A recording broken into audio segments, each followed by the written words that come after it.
We're here with Brenda VanLengen, TV announcer for women's basketball at the Women's Final Four in Denver. What is your role during the Women's Final Four? Well, my role is a little bit different than throughout the year. During the course of the year, I'm an announcer during the game, either a play-by-play announcer or a game analyst. But when I come here to the Final Four, I'm actually working behind the scenes on a system called the ART. It's the Advanced Replay Tool, or ART, or some people refer to it as the Super Telestrator. So what exactly is the Super Telestrator? It's a high-tech machine that allows us to draw lines and shapes and spot shadows and magnify parts of the court and really try to illustrate and illuminate parts of the court to be able to allow fans to see the game a little bit differently. What is your background with Super Telestrator technology? Well, I actually have been doing things like this for quite a while. Since I got out of coaching about 17 years ago, I got involved with this company called Coach's Edge. And it was a software product where the circles could be animated on the basketball court so that players could see the timing and spacing and movement of a play. And we took that concept, our small young company, to CBS Sports, and they actually used it on their NCAA broadcasts of men's basketball. So I worked in the truck for men's basketball games in the late 90s, and we'd create these animated graphics to show a play developing and then show the video behind it. And that's where I got some of my experience in the production truck. Then Sport Vision, the first company that did the yellow 1st and 10 line, acquired our company, Coach's Edge, and then as things happen in the technology business, all of us were eliminated from our positions except one guy. And about 5 years later, that one guy, Jeff Jonas, leased a piece of equipment to ESPN for the Women's Final Four that was an early version of the Super Telestrator. It was kind of a high-tech telestrator machine. And when they were looking at who should we get to operate this, Jeff, who I'd worked with, said, well, Brenda's an announcer for you during the course of the season on your games, and she worked for us with Coach's Edge and Sport Vision, and she could work behind the scenes and be able to operate it for you. So that's how it happened. That's how I first started doing this in 2005 for ESPN. Well, since then, over the years, how has the Super Telestrator technology changed? Well, that first year it was something that Sport Vision leased to ESPN, but then ESPN got their own machines and actually advanced them. And for the Men's World Cup a couple of years ago, they had a technology division that was focused solely on this ART system. And then they invited me in for special training. I mean, it's so high-tech that I had to go through several hours of training just to figure out how to operate the piece of equipment. And there's another guy named Bob Salmi that works on it too. He works on Monday Night Football and a lot of men's basketball, and I got special training from him this year as well. And it's just really cool. We're able to do so much more. I mean, I can draw on a part of the court and magnify it, or I can make 3D graphics or 2D and lines and shapes, and it's just, there's a lot of different cool things we can do on the fly that they used to only be able to do in the studio, and it would take hours to render something, and now we can do it instantaneously and be able to show people, 60 seconds, 90 seconds later, drawings that illuminate a play. So with all of that technology, how do you actually prepare for games? Well, the way I prepare is I work with the broadcast team. So Doris Burke and Rebecca Lobo and I, as well as other sideline reporters and the studio announcers, have the opportunity to interview the coaches, interview the players, talk to them, review game film, really discuss strategy, X's and O's that are going to be happening during the games.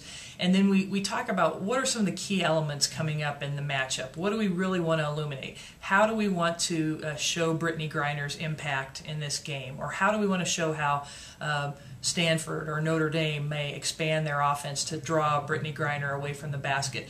Whatever we think are the key X's and O's sort of strategies, we talk about those, and then I think about, okay, how can we use the technology to show those things during the course of the game? And so I go back and set up the machine so that we're ready, so that when the game starts, I can draw on those things as they happen.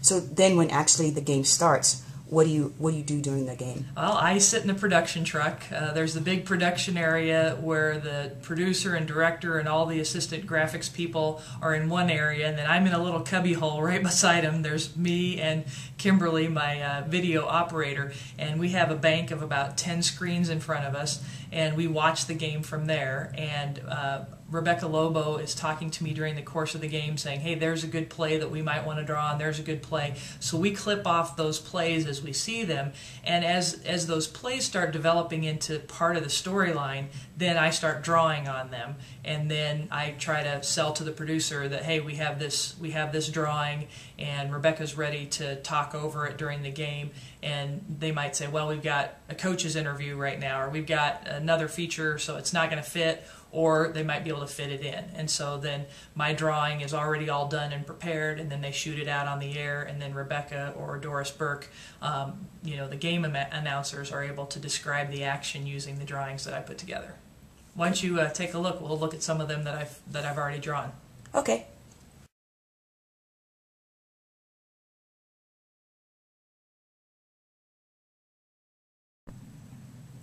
Here's an example of that magnifying tool I was talking about. So we want to show how Stephanie Dolson is able to clear a lot of space for her teammates when she sets a screen. So the magnifying directs your attention there, and then Bria Hartley dribbles around the outside, but see how your eyes were drawn to Stephanie Dolson setting that screen on that play?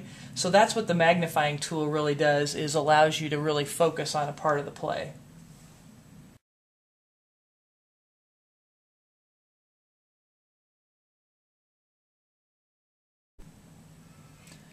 Okay, so here's an example from the Notre Dame UConn game. So there's Skylar Diggins with the basketball in her hands.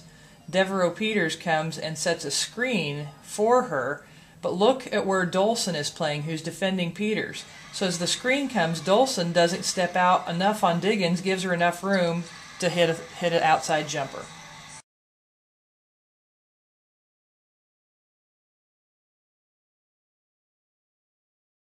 Okay, so I'm in the background actually drawing plays, and not all of them make the air. So I drew probably 30 plays, and 8 of them made air. So here's an example of one that did not make air. So we wanted to show how Stanford was drawing Brittany Griner away from the basket. So the ball is out on the perimeter. We circle there, so your attention is there. The pass goes to the high post, and then Nneka Ogwumike cuts back door, and a beautiful pass by Chiney to set up the shot. And all that was set up because Brittany Griner was away from the basket.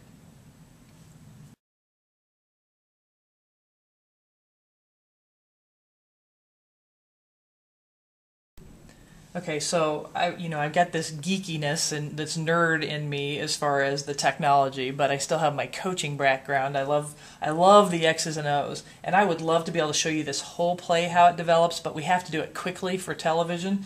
So this was a big play out of a timeout where Odyssey Sims hit a three-pointer. So here's what happens. Here's the ball out top, and there's Odyssey Sims away. The screen is set, and she goes right between that elevator screen. So watch her come out.